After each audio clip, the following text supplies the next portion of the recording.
Ada dropped the spoon. It slipped from her trembling fingers and clattered loudly against the plastic plate, drawing the attention of everyone seated around the small roadside restaurant. Conversations paused. Chairs scraped. Someone laughed nervously. Ada did not notice any of it. Her eyes were fixed on the woman standing behind the counter. Mama Ejiro. Ada's mouth was open.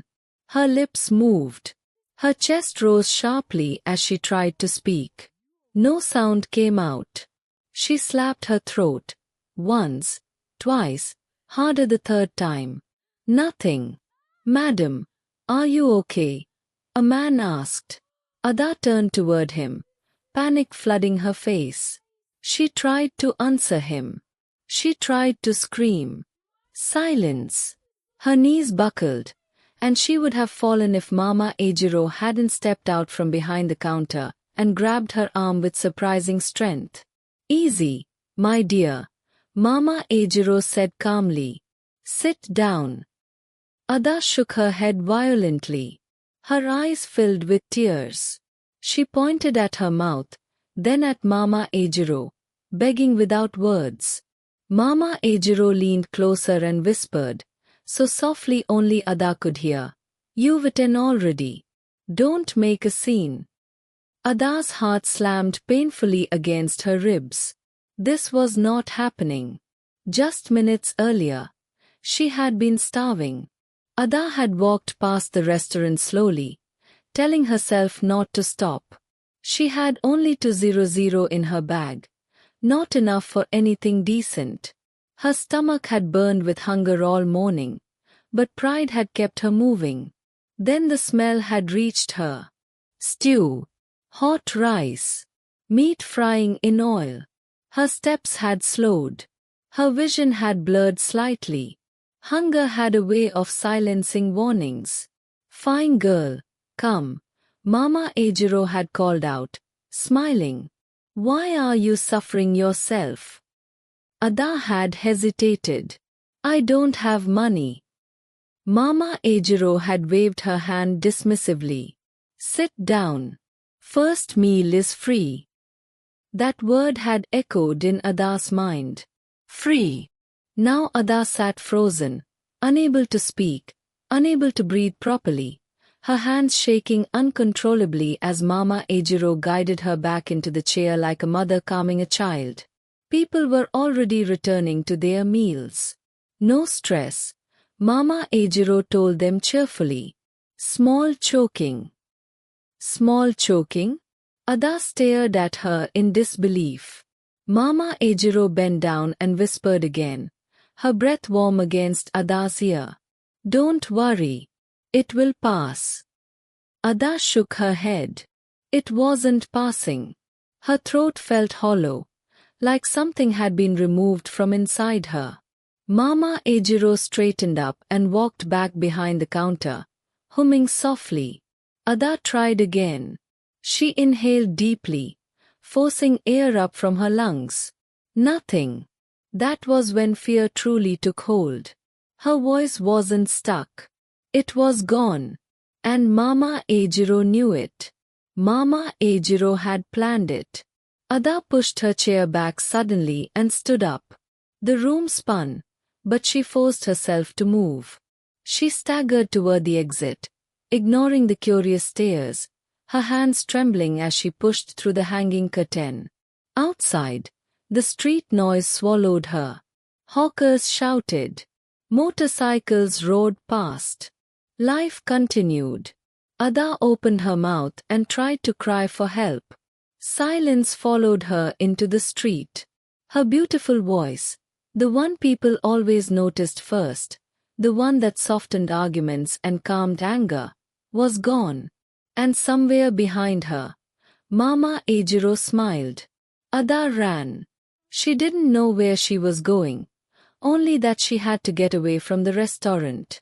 Her slippers slapped against the dusty road as she pushed through the afternoon crowd, her chest heaving, her hands clenched tightly at her sides. Help me, she tried to say. Nothing came out. She stopped suddenly and grabbed a passerby by the arm, a middle-aged woman carrying a basket of tomatoes. Ah! What is it? The woman snapped. Ada's lips moved rapidly. She pointed at her mouth, then at her throat, then back toward the restaurant behind her. Her eyes were wide, frantic. The woman frowned. You are mute. Ada shook her head violently. No, no, no. Before Ada could explain further, the woman pulled her arm free. I beg, leave me. I don't have time for drama. She walked away. Ada stood there, stunned. She tried another person. A young man leaning on a motorcycle. Brother. Ada attempted. Silence. The man looked at her, confused. Madam. Ada gestured wildly, tears spilling down her cheeks. She mimed eating, then choking, then losing her voice. The man laughed awkwardly. Madam, sorry, I don't understand sign language. He mounted his bike and rode off. Reality hit her hard. No one could hear her. Ada felt small for the first time in her life. She had always been noticed. Her beauty turned heads. Her voice softened strangers. Now she was invisible, trapped inside a silent body. Her legs gave way, and she sunk onto the edge of the pavement, sobbing silently. A memory surfaced. Mama Ejiro's calm face, her whispered words. You've eaten already. Ada wiped her tears and stood up. She had to go back. She needed answers. The restaurant was just as busy when she returned, as if nothing had happened. Laughter. Plates clattering. The same smell that had betrayed her. Mama Ejiro looked up and met Ada's eyes. She smiled. Ah, you are back. Ada rushed to the counter and slammed her palms down, her whole body shaking with anger and fear. She pointed at Mama Ejiro, then at her own mouth, her lips forming desperate words that never made sound. Mama Ejiro leaned closer, her smile fading slightly. You shouldn't have left like that. Ada shook her head, tears falling freely now. Mama Ejiro sighed and gestured toward the back. Come. Ada hesitated. Come. Mama Ejiro repeated firmly. Something in her tone made Ada obey. They entered a small room behind the kitchen. It was quiet. Too quiet. The noise from outside felt distant, muted, like it belonged to another world. Mama Ejiro closed the door. Ada tried again. She screamed with everything she had. Silence answered her. Mama Ejiro watched her calmly. Crying won't bring it back, she said. Ada froze. Mama Ejiro poured herself water and drank slowly. Sit. Ada refused. Mama Ejiro's eyes hardened. Sit down. Ada's legs moved before her mind agreed. You ate the food. Mama Ejiro continued. You enjoyed it. Ada nodded weakly. You finished everything. Ada nodded again. Mama Ejiro leaned forward. Nothing in this world is free.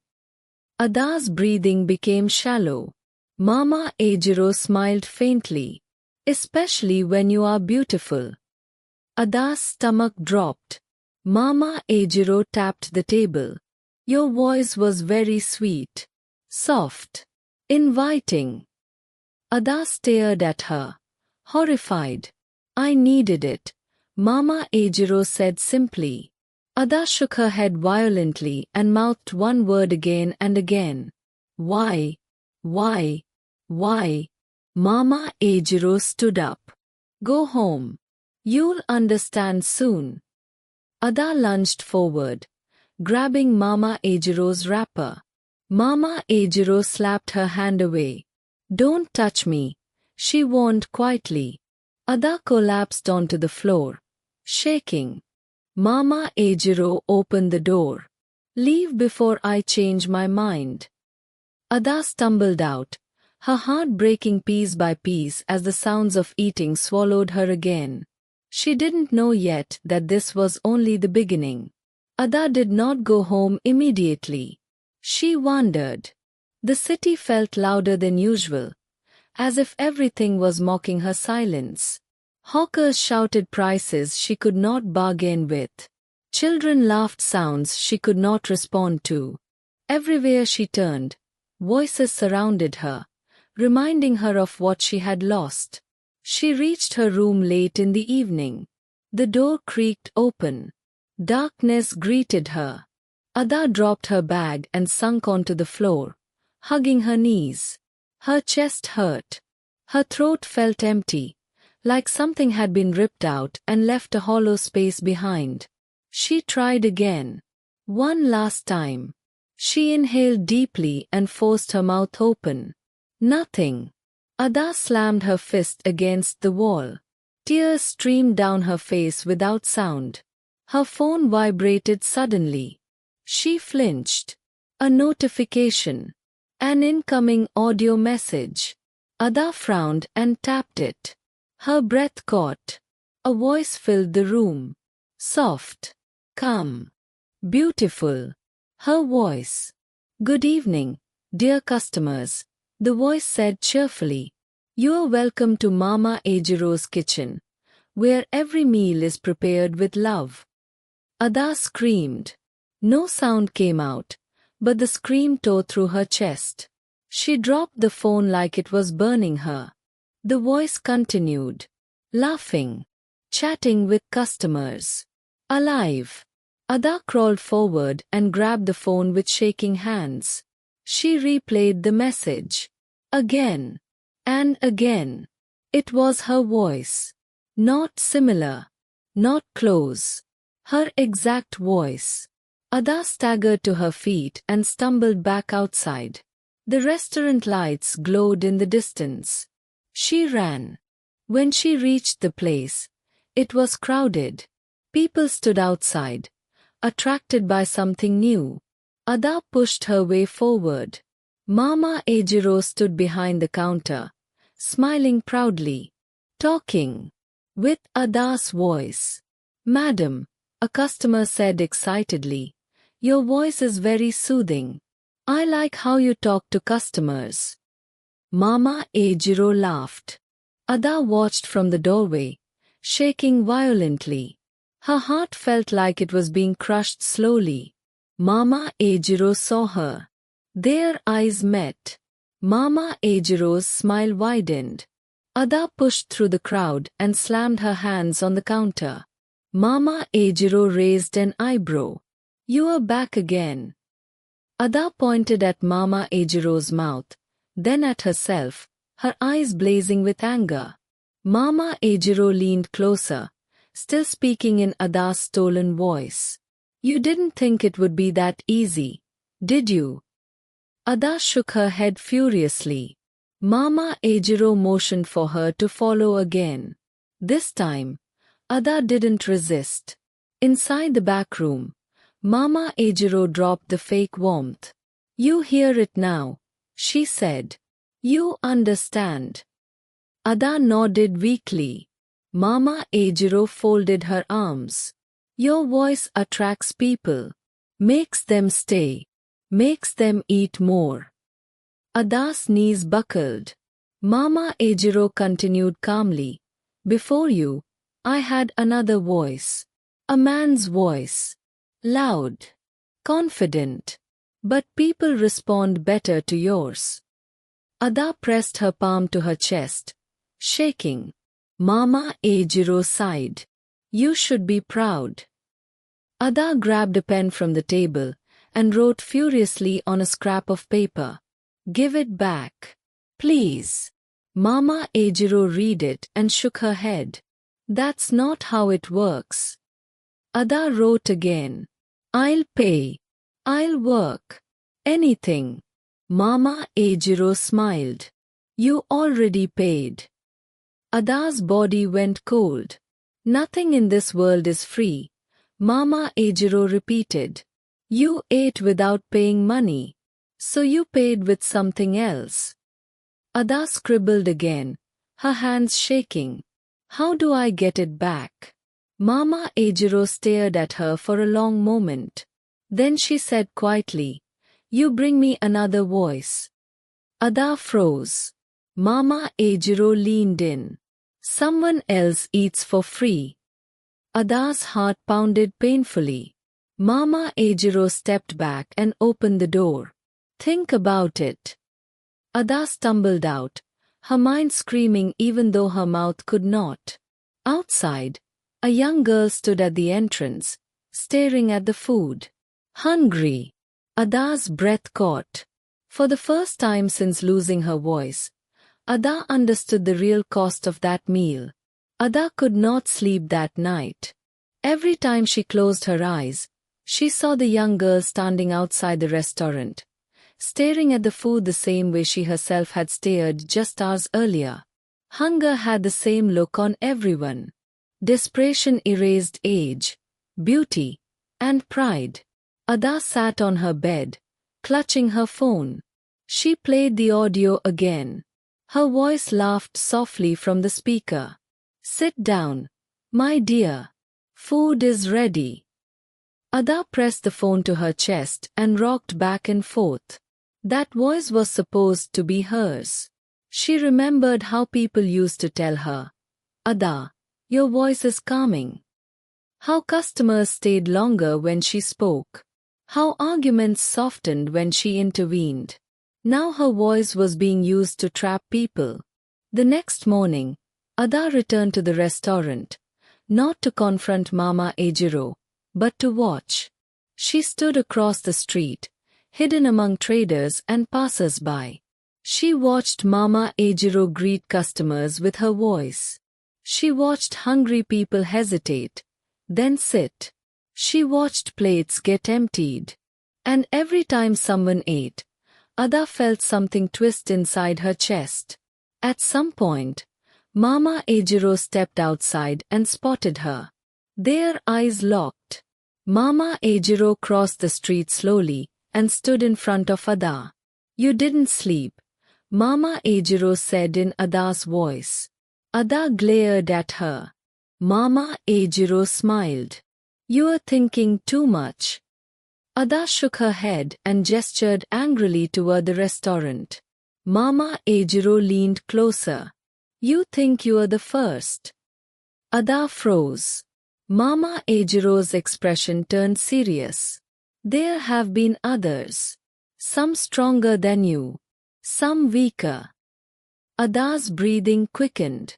Mama Ejiro continued. They all reached this point. And they all made a choice. Ada felt sick. Mama Ejiro placed a hand on Ada's shoulder. You are still young. Still beautiful. Don't waste your chance. Ada slapped her hand away. Mama Ejiro sighed. I'll give you time. She turned and walked back inside. That afternoon, a man approached Ada. You, he said. You stand here every day. Ada looked up. You don't talk, he continued. But you watch people. Ada stiffened. The man lowered his voice. My sister ate here last month. She hasn't been the same since. Ada's heart skipped. He leaned closer. She lost something. She can't explain it. She just cries. Ada's hands began to shake. The man studied her face. Did you eat here too? Ada nodded slowly. The man cursed under his breath. I knew it. He grabbed her arm. What did you lose? Ada swallowed painfully and pointed at her mouth. The man's eyes widened. Your voice, he whispered. Ada nodded. He released her arm slowly. God help us. Before Ada could ask him anything, Mama Ejiro called out loudly from the restaurant, with Ada's voice. Sir, your food is ready. The man turned, Startled, Mama Ejiro smiled sweetly at him. The man looked back at Ada, fear in his eyes. That voice, he whispered. It's yours. Ada nodded. The man backed away slowly. He did not eat there that day.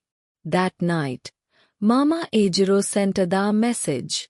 A text. Tomorrow, someone will eat for free. Decide who. Ada dropped the phone.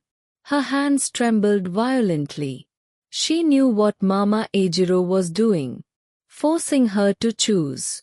Forcing her to become part of the trap. Ada cried silently until her body ached. By morning, her eyes were swollen, her spirit exhausted. She returned to the restaurant one last time. She stood at the entrance. People were already lining up. And among them was the young girl again. Hungry. Hopeful. Ada stepped forward. This time, she did not hesitate. Ada stepped directly in front of the young girl. The girl looked up, confused. Auntie. Ada shook her head slowly and stretched her arms out, blocking the entrance. The girl frowned. But I'm hungry. Ada's chest tightened painfully. She reached into her bag, pulled out the last 200 she had, and pressed it into the girl's palm. Then she pointed down the street, away from the restaurant. The girl hesitated. But the food here is free. Ada shook her head harder this time, her eyes filling with tears. Mama Ejiro's voice rang out from behind them. Ada! Ada turned. Mama Ejiro stood in the doorway, smiling, arms folded. Customers watched curiously. You've made your choice, Mama Ejiro said calmly, still using Ada's voice. Ada nodded. Mama Ejiro's smile faded slightly. You know what that means. Ada stood her ground. Mama Ejiro stepped closer. If you don't bring me another voice, you keep the silence forever. Ada did not move. Mama Ejiro leaned in, her eyes dark. You will never speak again. Ada swallowed hard. Still, she did not move. The young girl looked between them, frightened. She slowly backed away and ran down the street. A murmur rippled through the crowd. Mama Ejiro straightened and laughed softly. You think you've won. Ada stared at her. Mama Ejiro's voice changed suddenly, cracking, unstable. You don't understand how this works. She stumbled back, clutching her throat. For the first time, fear flickered across Mama Ejiro's face. Her mouth moved. No sound came out. The crowd gasped. Ada's phone vibrated violently in her bag. She pulled it out. A notification. An audio message. Ada pressed play. Silence. Then, Ada. Her voice. Real. Fragile. Hers. Ada's knees buckled as sound tore out of her throat in a broken sob. I can speak, she whispered. The crowd erupted into chaos. Mama Ejiro collapsed to the ground, clutching her neck, choking on her own silence. People ran. Chairs fell. Plates shattered. Ada stepped back, shaking. Mama Ejiro looked up at her, terror in her eyes. You broke the cycle, Mama Ejiro mouthed soundlessly.